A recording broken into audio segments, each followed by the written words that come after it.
वास्तविकः आनन्दः। राजीवः अद्य सन्तोषेण अस्ति यतः दीपावली आसन्ना अस्ति। सः प्रतिवर्षं दीपावलीकाले स्फोटकापणं चालयति। एतस्मिन् वर्षे अपि सः आपणं स्थापितवान् अस्ति। वाणिज्यम् अपि उत्तमतया प्रचलत् अस्ति तत्र।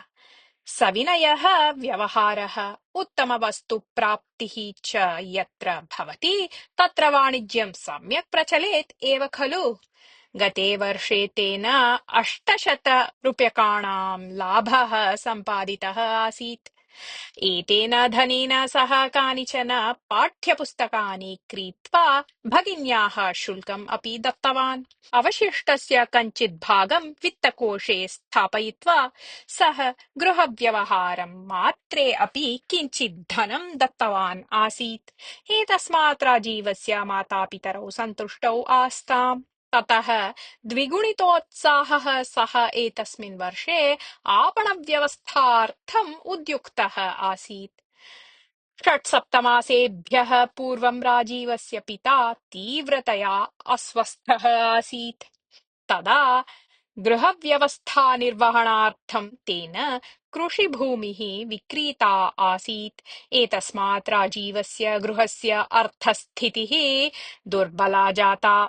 गृहस्य दुर्बलस्थितेः कारणतः राजीवस्य अध्ययनव्यवस्था बाधिता अभवत्। अतः सः अनन्यगतिकया गृहे पाठनम् आरब्धवान्। तस्य पाठनकौशल्यस्य परिश्रमस्य च कारणतः बहवः बालाः तस्य समीपम् आगताः अध्ययनार्थम्। तस्मात् सः प्रतिमासं 40,100 रूप्यकाणि सम्पादयितुं समर्थः जातः। एतस्मात् तदीयगृहस्य अर्थस्थितिः उत्तमा जाता। तस्य पिता उत्तमचिकित्सां प्राप्तुं शक्तवान्। 2-3 मासेषु सः ऋणं प्रत्यर्पयितुम् अपि शक्तवान्। गृहस्य अर्थक्लेशः अपगतः इत्यतः राजीवः उत्साहेन एव एतस्मिन् वर्षे दीपावलीनिमित्तं विशालम् आपणं व्यवस्थापयितुं शक्तवान्।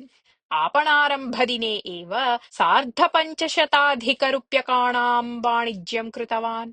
अनन्तरदिने अपि तस्य आपणे क्रेतॄणां बाहुल्यम् आसीत्। एतस्मात् अधिकपरिश्रमः करणीयः अभवत् तेन। तथापि तावता एव प्रमाणेन लाभांशः अपि प्राप्तः। वाणिज्यतः प्राप्तं धनं स्वीकृत्य वेगेन गृहं गच्छन् आसीत् राजीवः। मध्ये मार्गं सः कस्माच्चित् गृहात् निर्गच्छन्तं रोदनध्वनिं श्रुतवान्। एतस्मात् तस्य गमनवेगः स्थगितः।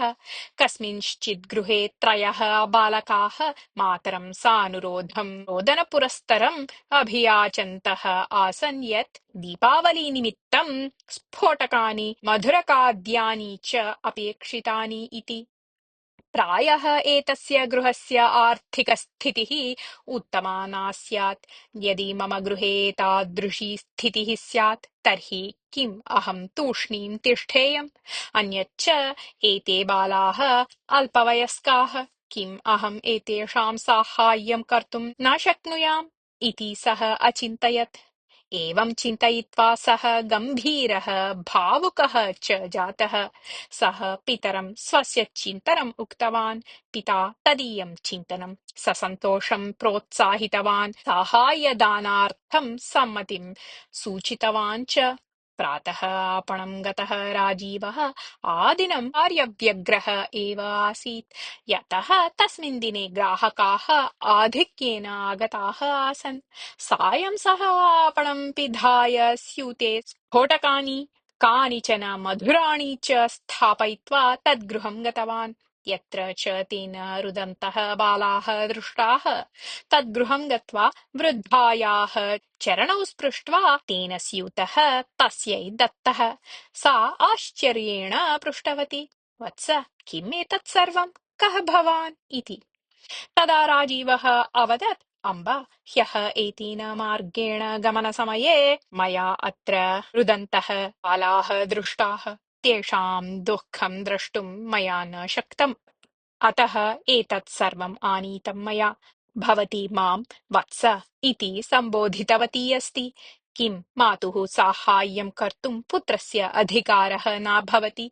मम अल्पं साहाय्यं कृपया न निराकरणीयं भवत्या। यदि मम स्थाने भवती स्यात्, अहं च यदि निर्धनः स्याम्, तर्हि भवती किम् अकरिष्यत् इति।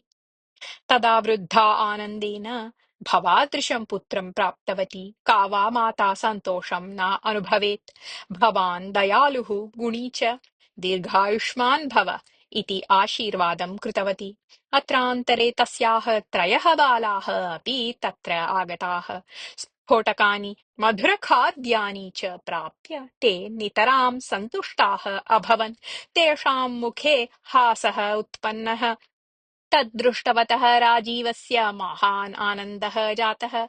एतत् आनन्दं मनसि एव पुनः पुनः आकलयन् स्वकृत्यस्य सार्थकतां चिन्तयन् सः स्वगृहं प्रति प्रस्थितवान्।